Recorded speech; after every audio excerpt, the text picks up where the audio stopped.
Chaz here yet again on the Carrier Infinity system. Another technician, another company came out and looked at this unit and said that the condenser fan motor is bad, and this one, being an ECM, was pretty expensive, so he wanted to get a second opinion.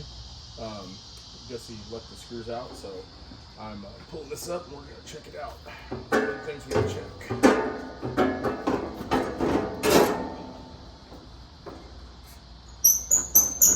Oh yeah, I would definitely say that's definitely an issue. So, I'm going to set this back down nicely without turning that blade. There we go. We are going to, what wire we got? Black, yellow,